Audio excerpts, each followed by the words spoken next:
Jesse and Brian. So I know that this usually comes at the end of the speech, but you know me. And the first thing I want to do is drink to you.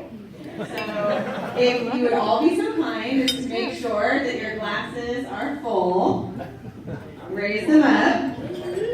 And I'd like to start by toasting to beginnings. To the beginning of your love story, which actually began with Jen, who introduced them. To the beginning of the attraction and the friendship and the love that would eventually bring you to here today. And to the beginning of your new life together as husband and wife. To the beginnings.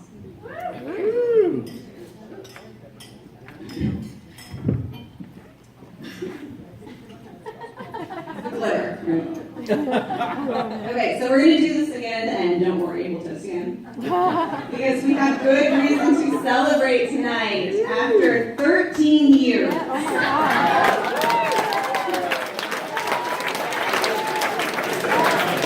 all of the nudging and the pushing from the family and the friends, Jesse and Brian are finally married.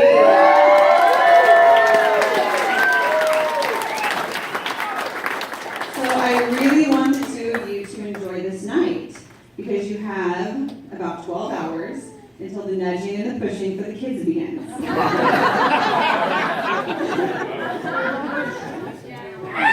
Really, it's a pretty wonderful thing to have so much support for your relationship from all of your loved ones, because it means that every single one of us here tonight knows that the two of you belong together.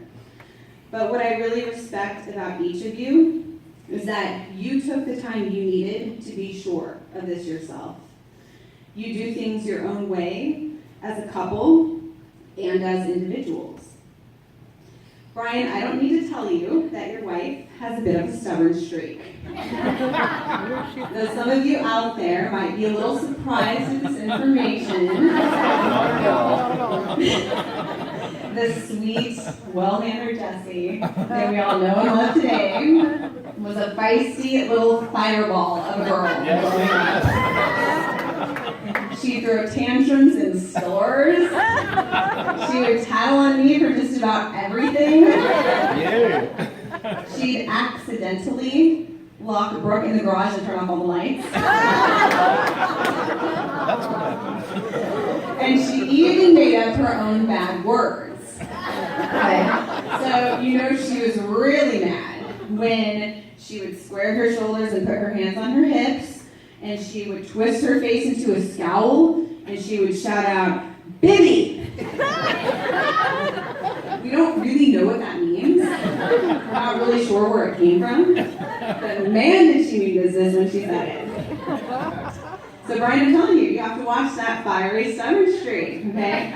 I'm not too worried about you though, because I know from our arguments over Metallica versus Nirvana that you have a stubborn streak too. It took a long time for him to admit that Nirvana was the greatest band of all time.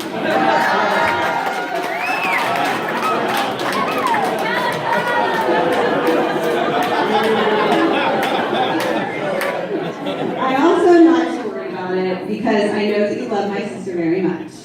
And in the words of the immortal James Hetfield, nothing else matters.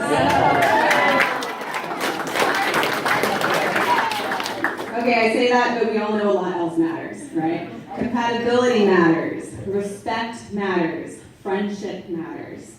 And I know that these are things that the two of you understand. You've entered into a relationship so young, but you've taken years to grow together. You supported one another in goals that you didn't always share or understand, and you've given each other space while holding each other close, and that's not always an easy thing to do. Jessa,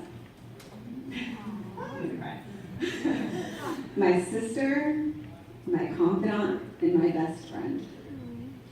I am so happy for you today. You are wedded to a good man who is going to take care of you until death do you part. And you deserve this because you are a truly remarkable person. You are moral and thoughtful and kind-hearted, and you give so much of yourself to the relationships that you cultivate. You are reliable and unselfish, the kind of person who will drive hundreds of miles or jump on a plane just to be there when somebody needs them, no questions asked. You are resilient and strong and so incredibly brave. I have so much respect for you and admiration for the things that you've done in your life. Some of these things might seem a bit crazy on the surface, like quitting a stable, good-paying job to go jet-setting across the Atlantic and backpacking across Europe for 3 months. But I know you, and I know that you approached this adventure like every major decision in your life, with a tremendous amount of thought and planning and a willingness to sacrifice some of what you want in the present so that you can realize your dreams for the future. And these are qualities that will serve you well in a marriage. Brian, I know how much you love my sister, and I also want you to know that I couldn't have dreamed up a better partner for her. In the 13 years you've been around our family, I have come to appreciate so many things about you. Your loyalty and your sense of honor are first and foremost, but you are also tremendously creative and hardworking and really, really funny. This guy's hilarious. I can't even count the amount of times that I've almost spit out something that I was drinking because of a sarcastic wisecrack from him. It's hilarious.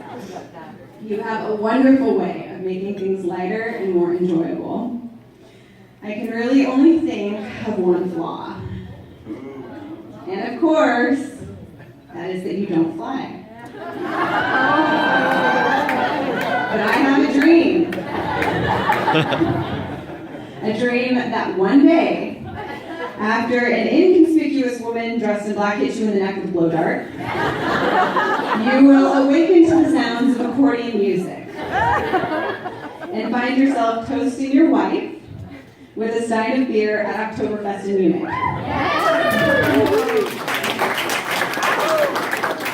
And only those of us who really know that Jesse is a Russian spy will appreciate this now. Brian and Jesse, you are married tonight! I want to tell you both how very much I love you. I want to tell you that I am so happy that after all of this time, after forging a life together in 3 different cities, after growing alongside one another through good times and in bad, that the 2 of you are going to call one another husband and wife. And so now, I am asking all of you to once again raise your glasses high in the air. We started by toasting to beginnings, and I want to conclude by toasting to happy endings. This is surely one. May all the stories you create together as husband and wife lead to fulfillment and joy. To happy endings. Happy endings.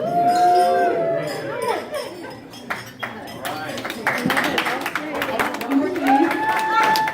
After the reception, Brian is driving us all to Taco Bell.